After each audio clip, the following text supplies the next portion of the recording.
सबसे बड़ी खबर आ रही है राजकोट से, जहां एक गेम जोन में आग लगने से 24 लोगों की मौत हो चुकी है। और भूपेंद्र पटेल 7 बजे बाद यहाँ पर पहुंचेंगे कि क्या हुआ था क्या नहीं हुआ था, उन अधिकारियों से वो समझने की कोशिश करेंगे। हालांकि देर रात करीब 3 बजे गृह राज्य मंत्री हर्ष संघवी यहाँ पर पहुंचे थे। ये तस्वीर आप देखिए, ये तस्वीरें सिर्फ दिखाने के लिए काफी है कि 28 लोगों की मौत किस तरह से हुई, कैसे हुई। क्योंकि आप देखिए, जब आग लगी उसके बाद उस आग ने इस तरीके का विकराल स्वरूप धारण कर लिया कि पूरा का पूरा जो गेम जोन का एरिया है वो नहीं दिया। इसका मतलब कुछ था उसके मन में चल रहा था, उसका मन शुद्ध नहीं होगा। लेकिन उस समय जब वो परमेश्वर के घर में गई, घंटों घंटों रोने लगी, गिड़गिड़ाने लगी, परमेश्वर के सामने गिड़गिड़ाने लगी। लेकिन उसकी सौतन उसको चिढ़ाया करती थी, लेकिन उसने अपनी सौतन को एक भी जवाब देना बंद कर दिया है। वो अपनी सौतन को एक भी जवाब नहीं दिया है। लेकिन आज के विश्वासी को अगर कोई चिढ़ा दे तो उसी समय बता देंगे हम गुजराती हैं, हम कहां के हैं, हम बता देंगे आज। लेकिन पवित्र आत्मा कह रहा है, कहता है कि जिसके मन में कपट नहीं होगा। आजकल लोग क्या करते हैं, ऊपर से बोलते हैं जय मसीह, के अंदर से बोलते हैं जा आगे जाके इसकी टांग टूट जा। कह रहा है आपके मन को परमेश्वर जांचता है। कह रहा है कि बहुत सारे लोग ऊपर से दुआएं करते हैं लेकिन मन शुद्ध नहीं है। पवित्र आत्मा बता रहा है कौन चढ़ेगा मेरे पर्वत पर, कौन चढ़ेगा। कह रहा है जिसका हृदय शुद्ध होगा, जिसके मन में कपट नहीं होगा। शाऊल के मन में कपट था, दाऊद से काम लिया। जब दुष्ट आत्मा आ जाती थी, आइयो भाई प्रार्थना करियो, प्रार्थना करता, आजाद हो जाता और उसके बाद फिर उसके लिए एक चाल चलने लग जाता। आजकल लोग ऐसा ही करते हैं, चर्चों में जाते हैं, पास्टर से बोलते पास्टर आइयो पीठ दर्द हो रही, आइयो गोड्डा दुख रहा, आइयो कमर दर्द हो रहा, आइयो सिर में दर्द हो रहा, पास्टर आइए। और पास्टर मेरा यू हो रहा वो हो रहा, हम हरियाणा में बोल रहे हैं। लेकिन उसी समय पास्टर बेचारे सारी रात निकल जा निकल जा निकल जा। जब पास्टर का टाइम आता है दशमांश लेने का, दान लेने का, तो उस समय विश्वासी नहीं, विश्वासी पतली गली से निकल जाता है, पादरी वहीं खड़ा रहता है। हालेलुया। कह रहा आपके मन में कपट है। कह रहा दाऊद के मन में कपट नहीं था। उसने एक बार नहीं, 2 बार नहीं, 3 बार नहीं, मैंने कहा जितनी बार उसे कहा प्रार्थना करने के लिए उसने किया।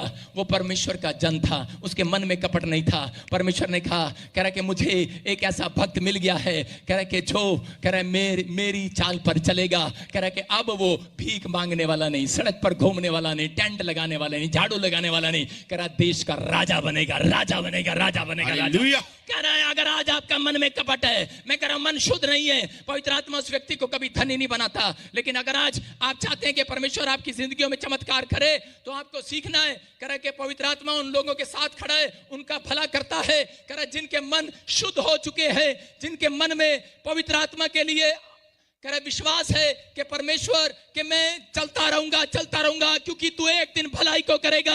परमेश्वर ने इस्राएलियों को कहा, इस्राएलियों अगर तुम धर्मी हो, धर्मी की चाल चलते हो, विश्वास करते हो, धन्यवाद देना सीख जाते हो, तो कह रहा है कि याद रखना बेशक तेरे बाल चिट्टे हो जाएं, लेकिन याद रखना, कह रहा है पवित्र आत्मा उन लोगों से बात कर रहा है। कह रहा है धर्मियों का भलाई होगा, उनके बच्चों का भलाई होगा।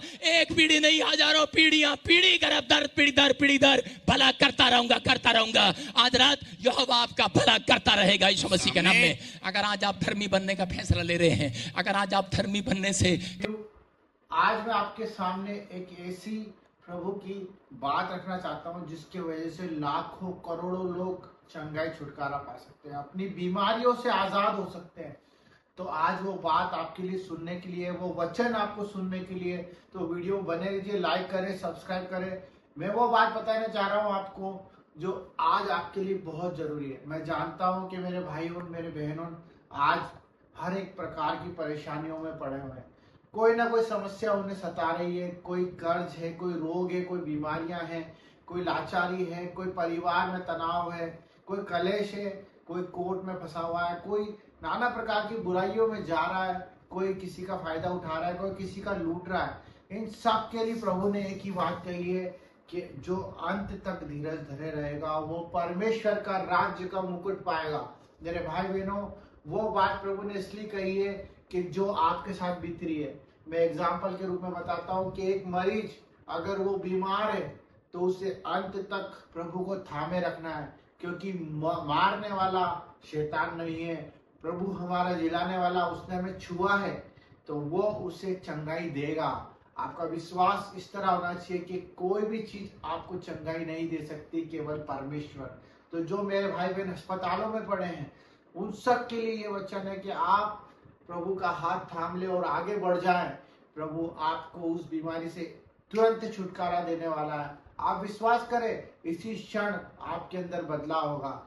इसी क्षण आपके अंदर बहुत सारे चेंजेस आने वाले हैं। जो लोग रोगी हैं, खासकर उन लोगों के लिए, और जो लोग कर्ज में हैं, आप बीज बोना चालू करें, आप प्रभु के कामों में शामिल हो जाएं। आपका कर्ज भी चुक जाएगा और आप खुद दयावंत हो जाएंगे, लोगों को देने वाले बन जाएंगे। आप बीज बोए प्रभु के नाम से, वो काम करते रहे जो काम आप कर रहे हैं, और प्रभु के लिए बस अपना दिल और अपना समर्पण रखे। प्रभु कोई धन का भूखा नहीं है, प्रभु कोई किसी भी बात के लिए लालसा नहीं रखता। प्रभु हमारे प्रेम का भूखा है, क्योंकि हम उसके प्रेम में बंधे हुए हैं। हमारे प्रेम के लिए क्रूस पे चढ़ा, हमारे लिए उसने जान दी। तो मेरे भाई बहनों, अगर आप कोई सी भी समस्या में हो, कोई सी भी प्रॉब्लम में हो, तो ये ना सोचे कि आप अकेले खड़े हैं। परमेश्वर आपके पास है, परमेश्वर आपके साथ खड़ा हुआ है। आप महसूस करें, सिर्फ उसे पुकारे, वो हृदय के द्वार पर खड़ा हुआ खटखटा रहा है। वो आप उसके लिए द्वार खोल दे, फिर देखेंगे आपके जीवन में ऐसी कोई सी समस्या नहीं है जो बहुत बड़ी है, सब छोटी की जाएगी और प्रभु आपके साथ खड़ा है। विश्वास करें और चंगाई छुटकारा पाए और परमेश्वर के प्रेम में बन जाए। आमीन।